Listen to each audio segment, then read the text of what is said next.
कम सोने से brain health पे कोई फर्क पड़ता है? Lack of sleep is maybe worse than alcohol because it affects 10 से 12 लाख बच्चा or hey, you'll be fine, or just listen to this music or play some about upbeat. mental health. The first health और depression जैसे issues एक बार फिर से public limelight में है। शायद आप लोग रियलाइज कर रहे हैं कि इश्यूज कितने जरूरी हैं, जिनके बारे में ज्यादा बात नहीं करी जाती हमारे देश में। मुझे लगता है दोस्तों ये सही टाइम होगा इन इश्यूज को लेकर अवेयरनेस फैलाने के लिए और जनता को जागरूक करने के लिए, क्योंकि हमारी इंडियन नमस्कार दोस्तों, मैं हूं आपका होस्ट सानिध्य शर्मा। और आपका स्वागत है मेरे यूट्यूब चैनल सानिध्य शर्मा पे। आज हम एक इम्पॉर्टेंट टॉपिक डिस्कस करेंगे जिसका नाम है mental health during JEE preparation. JEE एक बहुत ही टफ एग्ज़ाम है, तो इस एग्ज़ाम के अंदर सेल्फ डाउट और स्लीपलेस नाइट्स, मेंटल प्रेशर और प्रेशर्स, ये सारी चीज़ें काफ़ी नॉर्मल है और कॉमन है। तो आज हम डिस्कस करेंगे ये सारी चीज़ें हमारे गेस्ट के साथ, जिनका नाम है सक्षम। तो आज हम सारी चीज़ डिस्कस करेंगे सक्षम के साथ में। तो पहला सवाल सक्षम से पूछते हैं हम कि सक्षम, जिस तरह जेई एस्पिरेंट के लिए मेंटल हेल्थ का मतलब क्या होता है, आप समझा सकते हैं? राधे राधे एवरीवन। फर्स्टली मैं बस इतना कहना चाहूंगा कि जेई काफी टफ एग्जाम होता है और जेई में आपको दो चीजों को थोड़ा ध्यान में लेके चलना पड़ता है। पहली कि ये सिर्फ एक ऐसा एग्जाम नहीं है जो आप अकेले दे रहे हो, ये ऑल ओवर इंडिया का एग्जाम है and there are lot of student who are preparing for this exam. तो खुद को कभी इतना छोटा फील मत करो कि तुम उस चीज को दो और वो चीज तुम्हारी ना निकले तो तुम कुछ गलत कदम उठा लो। It's just a journey end होता है। एक्चुअली बात ये है कि होगा ये बिकॉज तुमने उस चीज को टाइम दिया है, ठीक है, उस चीज को तुम प्रॉपर वे में सीरियस तरीके से काम कर रहे हो उसके लिए, ठीक है। और अगर तुमने किसी को टाइम दिया है और उस पर तुम सीरियस वे में काम करते हो, सिचुएशंस ऐसी कई बार होंगी तुम्हारे साथ कि तुम्हें ऐसा लगेगा कि यार ये जो चीजों को मैं टाइम दे रहा हूँ क्या है वर्थ इट है। तो मल्टीपल थॉट्स दिमाग में बनते जाएंगे। लेकिन अभी जो टाइम चल रहा है, ऑलमोस्ट जनवरी एग्जाम आने वाला है, ठीक है। तो जनवरी अटेम्प्ट के पहले बहुत सारे स्टूडेंट्स को ऐसा रहता है कि एक डाउट आता है दिमाग में कि अगर ये जनवरी अटेम्प्ट नहीं निकला तो क्या होगा, फर्दर हम क्या करेंगे, अप्रैल अटेम्प्ट नहीं निकला तो क्या होगा। मल्टीपल थॉट्स हमारे दिमाग में आते हैं, बट उस टाइम पे हमें कुछ नहीं करना है, हमें सिर्फ खुद को एक बैलेंस वे में कंट्रोल करना है और जो हम अभी तक करते आए हैं खुद पे भरोसा करके आगे बढ़ते चल रहे हैं। और मुझे ऐसा लगता है पर्सनली मेंटल हेल्थ से तुम्हें लड़ने की जरूरत नहीं है, तुम्हें सिर्फ बैलेंस वे में चलने की जरूरत है। क्योंकि अगर तुम एक बारी चलना स्टार्ट कर दोगे ना और तुम्हें ऐसा लगता है कि तुम गलत रास्ते पे हो या कुछ गलत हो जाएगा तुम्हारे साथ, तो देखो यार, सब एग्जाम की तैयारी कर रहे हैं, सबके दिमाग में कोई ना कहीं क्वेश्चन आएंगे। तो बस अगर तुम कंसिस्टेंट वे में जो चीज करते आए हो एंड के मोमेंट पे भी वही चीज करोगे ना, आई एम डैम श्योर कि तुम्हारा जो चीज का लेके तुम दिमाग में चल रहे हो उसका फाइनल सोल्यूशन फॉर श्योर निकलेगा। और सेकंड चीज़, एग्ज़ाम का जो हम जेई की प्रिपरेशन करता है व्यक्ति, तो उसके पास में काफ़ी सारे चैलेंजेस फेस करने पड़ते हैं। सबसे पहले तो उसके पास में फेस करना पड़ता है जो कंपैरिजन होता है, सोसाइटी का कंपैरिजन होता है, अपने टॉपर से कंपैरिजन। सेकंड चीज़ उसके पास होता है 10-12 घंटे पढ़ाई करने के बाद में बर्नआउट हो जाता है, तो जो बर्नआउट होता है उससे कवर अप नहीं कर पाता है। थर्ड चीज़ अपने पास में होता है, अपने पास में सेल्फ डाउट कि क्या मैं क्रैक कर पाऊँगा? Is it is it is it is normal, it is normal because हम कई बार हम सोचते हैं कि ये चीज़ हो पाएगी, नहीं हो पाएगी, क्योंकि व्यक्ति का ह्यूमन माइंड ही कहता है कि ये काफ़ी अनसर्टेन चीज़ है। तो उस चीज़ को कैसे कवर अप करना चाहिए? देखो, उस चीज को कवर अप करने का सिर्फ एक ही तरीका है कि जो चीज तुम करते आए हो उसी चीज को कॉमनली यूज करके सॉल्व करते जाओ। काम कर रहा हूँ यार। बिकॉज एक टाइम ऐसा बनेगा जब तुम्हारे साथ सिचुएशन बहुत ज्यादा ओवरलोड होगी and you are feeling lost away, but balance बना के चलना है तुम्हें वहां पे। और trust me, because self doubt आएगा, खुद पे ऐसा लगेगा कि यार मैंने जो चीज करी है, इतना टाइम दिया है, 10-10 12-12 घंटे में पढ़ा हूँ, जो बर्नआउट हुआ हूँ मैं, तो एंड में जाके वर्थ इट रहेगा कि नहीं। तो मैं सिर्फ इतना बोलूंगा उस पे कि एंड रिजल्ट का अभी सोचोगे ना तो सोचते ही रह जाओगे। तुम्हें अभी एक ही काम करना है कि जो तुम्हारे हाथ में एट प्रेजेंट है, जो तुम अभी कर सकते हो, उसको कंट्रोल करने की कोशिश करो, छोटे छोटे स्टेप्स में आगे बढ़ो। बिकॉज जो तुम्हारा एंड रिजल्ट है ना, वो आज के छोटे छोटे स्टेप्स जो है उस पर वेरी करता है। अगर तुम डायरेक्ट उस दिन के लिए तैयारी कर रहे हो तो तुम्हें छोटे छोटे कदम रख के ही उधर पहुंच पाना है। अगर तुम सोचो कि तुम डायरेक्ट पहुंच जाओगे तो एक रात में कभी कुछ नहीं होने वाला है। और उसका तुम्हें बस दिमाग में ये बनना ही रहेगा कि यार मैं पहुंच जाऊं कैसे भी करके, पर पहुंच नहीं पाओगे। तो कोशिश करो, छोटे छोटे स्टेप्स रखो और एक लक्ष्य की तरफ आगे बढ़ते चलो। लास्ट में जाके कहीं ना कहीं कुछ डिसबैलेंस्ड या कुछ सिचुएशंस तुम्हारी ऐसी रही होंगी जो तुम फेस करते आए हो पहले भी, लेकिन एंड मोमेंट में जाके वो चीजें खराब हो जाती।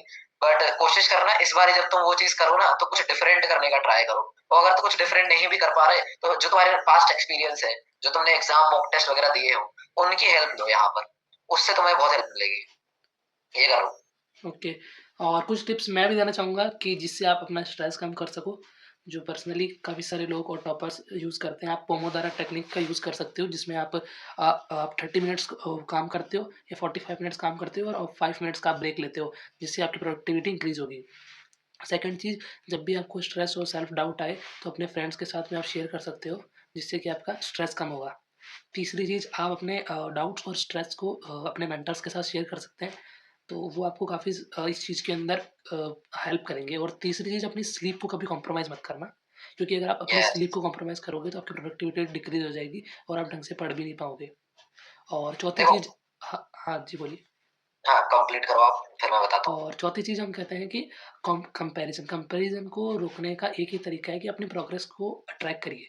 अपनी प्रोग्रेस कितनी हो रही है, हम कहाँ थे और हम कहाँ से कहाँ आए हैं आज टिल डेट तक, वो चीज़ आपको हमेशा अपनी प्रोग्रेस करने में हेल्प करेगी। बिकॉज़ कंपैरिजन से आपको हमेशा टेंशन होगी और जेलसी फील होगी दूसरों के प्रति। आप उनसे सीख नहीं पाओगे। आप अपनी प्रोग्रेस को ट्रैक करो और दूसरों से सीखने की कोशिश करो हमेशा। मैं इसमें कुछ चीजें ऐड ऑन करना चाहूंगा कि सबसे पहली चीज तो ये है कि जेई सिर्फ आपकी जर्नी नहीं है। आप अगर सोच रहे हो कि आप जेई की तैयारी कर रहे हो तो ये सिर्फ आपके ऊपर है। जेई जो रहता है वो ऑलमोस्ट पूरी फैमिली आपकी जो बियॉन्ड आपकी बैक एंड पे है, ठीक है, आपके मेंटोर्स और आपके फ्रेंड्स जो आपके साथ प्रिपरेशन कर रहे हैं, सबकी जर्नी है। ठीक है, तो कभी भी ये मत समझो कि काफी अकेले हो, बिकॉज बहुत सारी सिचुएशन ऐसी आएंगी जब आपको लगेगा कि यार मेरे लिए कोई नहीं है। तो वहां पे सिर्फ ये चीज सोचना है कि मैं खुद के लिए कितना क्या कर सकता हूँ, और अगर मेरे लिए मैं खुद के लिए हूँ, ठीक है, मैं खुद के लिए कुछ करना चाहता हूँ, तो मेरे बैकएंड पे कौन सपोर्ट दे रहा है। तो कभी कभी ऐसा होता है कि चार्ज अप करने के लिए लोग आते हैं, तो उन लोगों के पास जाके यार बैठ के आओ, उन लोगों से बातचीत करो। आपके मेंटोर हो सकते हैं, आपके फ्रेंड्स हो सकते हैं, फैमिली हो सकती है, पेरेंट्स हो सकते हैं। तो देयर आर मल्टीपल पीपल जो आपको बूस्टअप कर सकते हो उस फेज में। आपको बस फोकस करना है उसी चीज के लिए कि आप कैसे टफ टाइम में अपने आप को कंट्रोल में रख के और लोगों के साथ कनेक्ट कर पा रहे हो। That's the point. हाँ। So I am just saying that कि देयर आर बहुत ज्यादा टफ सिचुएशन तुम्हारी लाइफ में बनती जाएंगी, बट उस टाइम पे कभी अकेला खुद को फील नहीं करना है, बिकॉज जेई सिर्फ तुम्हारी जर्नी नहीं है, जेई तुम्हारे पेरेंट्स और तुम्हारे मेंटोर के तो भी तुम्हारे बैकएंड्स हैं, सबकी जर्नी है यार। तो कोशिश करो कि जब भी टफ टाइम ऐसा लगे ना, तो या तो मंदिर जाओ, ठीक है, मंदिर नहीं जा रहे अगर तो मोस्ट प्रोबेबली अगर घर से तैयारी कर रहे हो तो अपने पेरेंट्स से बात करो, कजन से बात करो, और अगर ये ना हो पाए तो फॉर श्योर अपने मेंटोर से बात करो, बिकॉज ये तीन चीजें ही तुम्हें टफ सिचुएशन से बाहर निकाल सकती है। क्योंकि अकेले तो तुम पता नहीं क्या से क्या सोच लोगे दिमाग में, तो अपने ऊपर भरोसा करने से अच्छा है कि एक बारी थोड़ा डिस्कस कर लो, बात कर लो लोगों से, वो चीज तुम्हें और ज्यादा बेटर बनाएगी। और एक चीज़ मैं पूछना चाहता हूँ कि मेंटल हेल्थ के बारे में जेईई की प्रिपरेशन के अंदर ओपनली शेयर करना चाहिए और क्यों ज़रूरी है? देख, the point is mental health ऐसी चीज है जिस पे लोग ओपनली बात करने से डरते हैं। उनको लगता है कि लोग पागल कहेंगे मुझे, मतलब तरह तरह की बातें बनेंगी मेरे पीछे, और बहुत ज्यादा उन्हें डर लगता है कि चार लोग क्या कहेंगे मेरे उस चीज को लेकर। हाँ। बट कभी कभी ऐसा कर देना चाहिए कि चार लोगों का ना सोच के खुद के हेल्थ को लेके ही सोचो यार, बता दो यार। क्योंकि मेंटल हेल्थ का सबसे मेन इंपॉर्टेंट रीजन ये रहता है कि जब तक तुम बात नहीं करोगे ना उस पे, तुम अकेले ही उससे लड़ते रहोगे, और अकेले तो तुम सॉल्यूशन निकाल नहीं पाओगे। तुम्हें चाहिए हेल्प, तो बिल्कुल। हेल्प करने के लिए बताना तो पड़ेगा तुम्हें। तो बिल्कुल। जेई की प्रिपरेशन में सिर्फ लिखने से कुछ नहीं होने वाला, यहाँ से स्ट्रांग होना बहुत जरूरी है, कंसेप्ट समझना बहुत जरूरी है, और लोगों से बात करना जरूरी है। हाँ जी, बिल्कुल। क्योंकि अगर हम माइंड से ही वीक हो जाएँगे तो हम अपना जो प्रोडक्टिवनेस है, जो हमारा जहाँ पे हमारा ध्यान होना चाहिए वहाँ पे ध्यान नहीं होगा, तो ऑब्वियसली रिजल्ट भी बेकार ही होगा। प्रोडक्टिविटी खो देंगे हम अपनी। द पॉइंट इज दिस, हमारा जो खुद पे कंट्रोल है चीजों को करने का, जो हमारी प्रोडक्टिविटी है, अगर हम मेंटली स्टेबल ही नहीं रहेंगे तो फिर वो चीज कर ही नहीं पाएंगे। जो हमारा लोअर स्कोर भी था ना, वो उसको भी अचीव नहीं कर पाएंगे। तो पहले यहाँ से थोड़ा सा शार्प बनो और काम करो, मेंटली स्टेबल हो जाओ, थोड़ा सा बात करो, लोगों से डिस्कस करो। और तो दोस्तों चुपचाप बैठने से थोड़ी होने वाला। और तो दोस्तों एक चीज़ आपको सीखनी पड़ेगी कि जे is marathon, it's not a sprint. तो आप स्प्रिंट के जैसे देखोगे कि आज ही आपने 12 घंटे कर लिए, but you have to be continued. आप जब तक कंसिस्टेंसी नहीं लाएंगे इसी चीज़ के अंदर, अपने मेंटली अपने आप को प्रेशराइज ना करके बस कंसिस्टेंसी से काम करते जाना है, तभी आप एक अपने जो मेन गोल है आपका अचीवेबल गोल जिसको कह सकते हैं हम, तब आप अचीव कर पाओगे। अदरवाइज कोई तरीका नहीं है, क्योंकि और एक चीज़ एक चीज़ आप बिल्कुल अपने पास रखिए कि आपको रोज़ सुबह उठ के मेडिटेशन करना है। आप वॉक करिए, 10-15 मिनट वॉक करिए और अपने आप को थोड़ा सा फिजिकली एक्टिव बनाइए, क्योंकि आप अपनी जेईई की प्रिपरेशन के अंदर एक जगह बैठे रह जाएंगे, आपकी प्रोडक्टिविटी डिक्रीज होती है, ये कन्फर्म है। तो अपने आप को इंगेज रहिए फिजिकल एक्टिविटी में भी, जिससे कि आपकी थोड़ी सी जो आप ब्रीथिंग प्रैक्टिस होती है, और ब्रीथिंग प्रैक्टिस से आपका माइंड भी, ब्लड सर्कुलेशन अच्छा होता है और माइंड भी अच्छा रहता है। और मेडिटेशन करने की आदत जरूर डालिए, जिससे कि माइंड थोड़ा शांत रहे, एक चीज़ पॉइंट पे बारे में सोच पाए, बिकॉज इतनी सारी चीज़ें एक साथ चलती रहती है हमारे लाइफ के अंदर, बिकॉज वी आर जेन ज़ी। सो हमारे पास की प्रॉब्लम्स काफ़ी सारी होती है, तो उन प्रॉब्लम्स को फेस करने के लिए हमको कंटिन्यूसली अपने आप को मतलब एक स्टेबल रखना पड़ेगा हमारे दिमाग को, कि हाँ उन प्रॉब्लम को किस तरह फेस करना है, कैसे देखना है ना सक्षम? मैं उसमें बस इतना ऐड करना चाहूंगा कि जेई की जर्नी में कुछ चीजों से सेक्रीफाइस मत करो यार। मतलब जो तुम लोग कॉम्प्रोमाइज करते हो ना, तो सबसे पहले तो तुम्हारी नींद भाई, स्लीप के साथ कभी भी कॉम्प्रोमाइज मत करो यार भाई, बिकॉज तुम अगर प्रॉपर सोओगे नहीं, प्रॉपर नींद नहीं लोगे, तुम्हारा स्लीप शेड्यूल अगर खराब रहेगा ना, तुम सोचो कि यार मैं आज 15 घंटे 18 घंटे पढ़ लेता हूँ और फिर सो के अगले दिन भी ऐसे पढ़ लूंगा। मैं बता रहा हूँ, तुम 4 दिन ये चीज करोगे ना, 5वें दिन तुम्हारी तबीयत खराब हो जानी है। बिल्कुल ठीक है, तो स्लीप को प्रॉपर टाइमिंग दो। दूसरी चीज, अपनी मेंटल हेल्थ और फिजिकल हेल्थ पे प्रॉपर, अपनी हेल्थ से कॉम्प्रोमाइज नहीं करना तुम्हें, क्योंकि सबसे पहली प्रायोरिटी रहती है तुम्हारी हेल्थ, अगर तुम्हें कुछ अच्छा करना है तो अगर हेल्दी रहोगे तभी वेल्थ आएगी। ठीक है, तो कोशिश करना है कि अपनी हेल्थ के साथ कॉम्प्रोमाइज ना हो। और तीसरी सबसे इंपॉर्टेंट चीज अगर मैं बताऊं तुम्हारे लिए क्या है, तो जब भी तुम्हें ऐसा लगे, तब मैं ऐसा करना नहीं चाहिए, पर जब भी तुम्हें ऐसा लगे कि बहुत ज्यादा तुम्हारा फोकस डिस्ट्रैक्ट हो रहा है, या फिर तुम बहुत ज्यादा भटक रहे हो चीजों से, हाँ बहुत सिचुएशन आउटर साइड में जा रही है, तो एक काम करना, जो मतलब देखो, मैं मोस्टली ऐसा रहता था कि मैं एक्सट्रोवर्ट काफी था, मैं बातचीत कर लेता था, तब तो मेरे लिए आसान था लोगों से बात करना, पेरेंट्स से, अपने मेंटोर के साथ में। But there are lot of aspirants जिनको बहुत ज्यादा दिक्कत आती है बात करने में लोगों से, और काइंड ऑफ इंट्रोवर्ट रहते बहुत ज्यादा वो।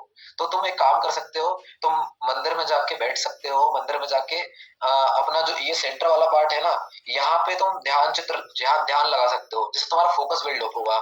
और जितनी भी तुम्हारी दिमाग में बातें चल रही है, उतना भी तुम्हें लगता है कि यार ये चीज मेरे साथ ऐसी हुई है, ये चीज वैसी हो रही है, तो यार तुम भगवान से तो शेयर कर ही सकते हो। आई थिंक किसी से करो ना करो, उधर जाके शेयर कर दो, वो किसी से नहीं कहेंगे, मैं उसकी श्योरिटी लेता हूँ। एंड मेक श्योर करो कि इट इज़ इक्वली इम्पॉर्टेंट कि आप एक स्पिरिचुअलिटी पावर के साथ में रहो, बिकॉज आपको वो चीज़ काफ़ी मदद करेगी आपकी आगे की जर्नी के अंदर। बिकॉज अगर आपकी जर्नी के अंदर भगवान रहेंगे तो आप कोई भी जंग जीत पाओगे, और अगर ये मेंटल वाली जंग जीत गए, जो भगवान जो सारी चीज़ें भगवान ने बनाई है, और भगवान के साथ में आप लड़ते लड़ते इस मेंटल हेल्थ को जीत गए, तो आप सारे एग्ज़ाम्स में जीत जाओगे, कोई दिक्कत नहीं आएगी। बिकॉज आपको eight the end of the day जीतना है अपनी लाइफ में और खुश रहना है। तो अगर भगवान के साथ रहोगे तो आप जीतोगे भी और खुश भी रहोगे। और मैं एक चीज और ऐड करना चाहूंगा, सभी ये सोचते हैं कि यार भाई जो लोग बच्चे मतलब आईआईटीज एनआईटीज नहीं जाते तो उनका क्या होता है लाइफ में, करियर में, मतलब वो लोग कुछ प्रोडक्टिव नहीं कर पाते क्या। तो मैं तुम्हें अपने बारे में थोड़ा बताना चाहूंगा कि मैंने भी जेईई की तैयारी करी है, मैंने भी डिसेंट परसेंटाइल स्कोर करी थी अपने टाइम में, और मैंने भी ड्रॉप कर लिया था। बट सब सिचुएशंस की वजह से मेरा भी नहीं हुआ है आईआईटीज में। तो मेरा ऐसा है कि मैं अभी जिस कॉलेज में हूँ, तो मैं एक बहुत अच्छी चीज बोलूंगा तुम्हें, प्रिपरेशन करो यार, क्योंकि प्रिपरेशन जो है ना, वो तुम्हारे मेंटली तरीके से तुम्हें खोलेगी यार। और अगर तुम यहाँ से खुल गए ना, मैं बता रहा हूँ भाई, तुम कॉलेज में अलग ही चमकोगे, कहीं भी जाओ तुमको अलग ही दिखोगे वहां पे, बिकॉज वो तुमको एक काइंड ऑफ कॉन्फिडेंस बिल्डअप देता है कि तुम्हें क्या करना है। और कॉलेज में मल्टीपल स्टूडेंट्स ऐसे आते हैं विदाउट प्रिपरेशन के, तो उनका ऐसा रहता है कि बात नहीं करेंगे किसी से, बहुत शांत रहेंगे। But you are the confident person. तुम कॉलेज में जब जाते हो ना, तुम्हारे पास अपॉर्चुनिटी आती है, तुम उसको ग्रैब करते हो। जैसे मैं अगर अपना बताऊं तो मेरे पास काफी अपॉर्चुनिटीज कॉलेज से आई। मेरे कॉलेज से मेरा ईसेल का ग्रुप का मेरे पास आया था, टेडेक्स का भी मेरे पास आया, मैं इंटरव्यू निकाला बैठे हूँ, ठीक है। और मैं लिंक्डइन पे मेरे 500 प्लस कनेक्शंस बने बैठे हैं अभी करंटली, ठीक है। मैं 2 सर्टिफिकेशन वाले काम कर चुका हूँ, और मल्टीपल एडिटिंग, ग्राफिक डिजाइनिंग, और आपका कंटेंट क्रिएशन वगैरह, सोशल मीडिया हैंडल, ये सब चीजें मैं कर रहा हूँ। तो काइंड ऑफ ये सब चीजें मुझे मेरे कॉलेज के बच्चों के हिसाब से बहुत अलग बनाती है। बिल्कुल। तो ये सब चीजें मेरे बियॉन्ड नहीं आती। अगर अपना पास्ट का देखूं तो 11वीं 12वीं मेरा कुछ नहीं था, बट जब मैंने जेई प्रिपरेशन करी, ऑन द सीरियस नोट मैंने मेहनत करी उस चीज को लेकर, और जो मेरे मेंटर्स ने मेरे को कहा, मैंने डेडिकेटेड वे में उसको फॉलो करा। तब जाके आज मैं ऐसी जगह पे स्टैंड कर रहा हूँ कि मेरे को ऐसा लगता है कि हाँ, वो चीज वर्थ इट थी। और वही चीज आपको जेई सिखाती है। तो कभी भी ये नहीं सोचना कि यार जो बच्चे प्राइवेट कॉलेज में जाते हैं, या फिर जो बच्चे गवर्नमेंट कॉलेज में जा रहे हैं टियर 2 टियर 3 में, तो उनका कुछ होता नहीं है। नहीं, आपकी मेहनत के ऊपर है। आपको जेई मेहनत करना सिखाता है। बस आपको वही चीज कंटिन्यू करना है, फॉर श्योर। 1 साल नहीं, 2 साल नहीं, पर चौथे साल में तो कुछ ना कुछ होगा। यही चीज करनी है बस। बिकॉज कंसिस्टेंसी ही आपको लाइफ में आगे ग्रोथ करने में काम आएगी, क्योंकि कंसिस्टेंसी जो कोई तोड़ नहीं है। और तुम जेई की जर्नी नॉलेज का गेम नहीं, बल्कि अपनी मेंटल हेल्थ को भी प्रायोरिटी रखने का गेम है। अगर आप दोनों को बैलेंस करके चलोगे तो आपकी जेई जर्नी बिल्कुल स्मूथली जाएगी और आप सारा एग्जाम निकाल लोगे। और सबसे बड़ी चीज ये भी, मतलब बच्चे सोचते हैं कि कंपटीशन बहुत ज्यादा बढ़ रहा है, तो फिर क्या करना चाहिए। कंपटीशन तुम कम तो कर नहीं सकते, पहली चीज तो ये है आज के टाइम में। तो तुम क्या कर सकते हो उसके लिए, कि मेरा ऐसा मानना है कि अगर तुम 2 घंटे पढ़ाई कर रहे हो, ठीक है, और तुमको लगता है यार कि तुम और कर सकते हो, तो गियर अप करो यार, ऑन द जेन्युइन नोट। और उसका कोई रास्ता नहीं है यार। अगर तुम्हें लगता है तुमको 2 घंटे पढ़ रहे हो और 2.5 घंटे पढ़ सकते हो, तो तुम पढ़ लो यार, कोई दिक्कत नहीं है। बिकॉज कोई एक इंसान होगा जो 1.5 घंटे में भी गिव अप मार देगा, ठीक है। कोई एक इंसान होगा जो 2 घंटे पढ़ने के बाद ये कंपटीशन का रोना गाता रहेगा। बिल्कुल। तो उससे तो आगे ही पहुंच जाओगे तुम तो यही एक सॉल्यूशन है उसके लिए। ज्यादा टेंशन लेने की जरूरत नहीं है। कोई कंपटीशन है, ये है, वो है। और मैं तुमको एक सही चीज बताऊं, देख, बात ऐसी है कि जब तुम लोग कॉलेज में आओगे हमारे साथ, मतलब हमारे बाद जब हम लोग कॉलेज से पास आउट होंगे, जब तुम लोग कॉलेज में आओगे, तब तुम लोग खुद रियलाइज करोगे कि क्या कितने डिस्ट्रैक्शन है बाहर पे, कितना कंपटीशन जो तुम लगा के रखे हो, अभी तुम्हें दिख नहीं रहा है वो कंपटीशन। तुमको ऐसा लगता है कि कुछ बच्चों के नंबर अच्छे आ रहे हैं तो बहुत कंपटीशन है, बहुत ज्यादा बच्चे दे रहे हैं पेपर, 15-16 लाख बच्चे पेपर दे रहे हैं। मैं तुमको बता रहा हूँ, 16 लाख में से ऑलमोस्ट 4-5 लाख ही सीरियस बच्चे देते हैं, सीरियस वे में। और उसमें से भी अगर तुम्हारा कंपटीशन हटा दिया जाए ना, तो 1 से 2 लाख के बच्चों के बीच में तुम्हारा कंपटीशन रहता है। 16 लाख में से 1 से 2 लाख, बाकी बच्चे या तो फॉर्म भर देते किसी भी रीजन की वजह से, पेरेंट्स प्रेशर, पीयर प्रेशर, या फिर दोस्तों ने कह दिया इसलिए भर दिया, या लैक ऑफ नॉलेज, या कोई भी रीजन हो सकता है। वो प्रिपरेशन वाला माइंडसेट ही रहता है। तो कंपटीशन का रोना बंद करो, और फोकस वे में जो चीज एक्चुअल है, जो फैक्ट है, जो रियलिटी है, उस पर काम करना शुरू करो। आई डैम श्योर कि अच्छी रैंक तुम निकाल लोगे। हाँ, और बस अपनी मेहनत पे भरोसा रखो और कंसिस्टेंसी से चलते जाओ। बस मेन थिंग यही है। सेल्फ बिलीव भी बहुत ज़रूरी है, क्योंकि अगर तुम खुद पे विश्वास नहीं करोगे तो दुनिया तो वैसे भी नहीं करेगी तुम पे। तो इसलिए खुद पे विश्वास करो और पढ़ते रहो। और जो भी मतलब तुमको लगता है कि यार तुम्हारी लाइफ में एक्स्ट्रा भी जो नए डाउट आ रहे हैं, मतलब हम लोग भी पास आउट करके आए हैं, ठीक है, तो हमको ऑलमोस्ट सारे तुम्हारे जितने भी डाउट्स हैं वो सब पता है हमें, क्या ही हो सकते हैं max to max. But extra अगर कोई तुम्हें ऐसा लगता है कि यार इससे बियॉन्ड जाके ये डाउट बन रहा है, तुम कमेंट सेक्शन में डाल सकते हो। तो कमेंट सेक्शन में हम लोग ट्राई करेंगे कि उसको जितना जल्दी हो सके उतना जल्दी उस प्रॉब्लम को तुम्हारी सॉल्व करें, और तुम्हें कहीं ना कहीं एक सॉल्यूशन, सूटेबल सॉल्यूशन दे, जिससे तुम अपनी प्रिपरेशन पे वापस लग पाओ और कुछ अच्छा कर पाओ अपने लिए। और अपना कोई भी आपका दोस्त हो, उसके साथ ज़रूर शेयर करिएगा, जो अभी थोड़ा सा डिप्रेस हो या मेंटली उसको अच्छा ना लग रहा हो, तो ये वीडियो बिल्कुल उसके साथ शेयर करिएगा। और एक चीज़ मैं कहना चाहूँगा वीडियो को वाइंड अप करते हुए, कि हार नहीं माननी है, हार नहीं मानूंगा, रार नहीं ठानूंगा, अपने लक्ष्य की प्राप्ति तक कोशिश करता रहूँगा। तो अपने लक्ष्य की जब तक प्राप्ति नहीं हो जाती, तब तक कोशिश करते रहिए, लगातार मेहनत करते रहिए। आज मैं और सक्षम या कोई भी हमारे जो दोस्त हैं, हमारा जो ग्रुप है, आज भी हम उसी तरह मेहनत करते हैं जितनी हम जेईई के टाइम करते थे। तो वो चीज़ हमको हमारे गोल को अचीव करने में काम आएगी। तो आप कोशिश करते रहिए, बाकी सफलता भगवान के हाथ में है। वही चीज हमें कनेक्ट करके रखते हैं, मेन तो वही है ना। एक्चुअल में हमारा सब लोगों ने तैयारी साथ में करी है, तो वो ग्रोथ माइंड से मैच करता है, जिसकी वजह से कहीं ना कहीं हम लोग एक दूसरे से कनेक्टिविटी फील करते हैं। वही कुछ चीजें हैं जो हमें आगे बढ़ने में मदद करती है, और वही वही एक चीजें रहेंगी जो आगे जाके अगर हम लोग कुछ अच्छा करेंगे लाइफ में, तो वो हमें इंस्पायर करेंगे। और तुम लोगों को भी अगर कभी लगे कि ये कैसे करा है, तो यहाँ से तुम्हें वो चीज मिल पाएगी। तो फॉर श्योर इस वीडियो को देखो, लाइक करो और लोगों के साथ शेयर करो जिनको तुम्हें लगता है कि यार ये इंसान अच्छी तैयारी कर रहा है, मेहनत कर रहा है, तो उसको भी मोटिवेट होने का थोड़ा मौका दो, उसको भी सपोर्ट करो। अगर आप पेरेंट्स हो तो अपने बच्चों को भेजो, उनको हेल्प करो, बिकॉज ये सब चीजें ही at the end of the day जाके उनकी लाइफ में मैटर करेंगी। बाकी सब वेस्ट ऑफ टाइम है एक टाइम के बाद। तो अपने गोल में फोकस्ड रहो बस। तो इसी के साथ में वीडियो को वाइंड अप करते हैं और मिलते हैं अगले वीडियो के अंदर। जय श्री मिलते कृष्ण, हैं राधे अगले राधे। वीडियो के अंदर। तो लाइक करिए, सब्सक्राइब करिए और बिल्कुल शेयर करिएगा। अगले वीडियो जल्दी आने वाला है।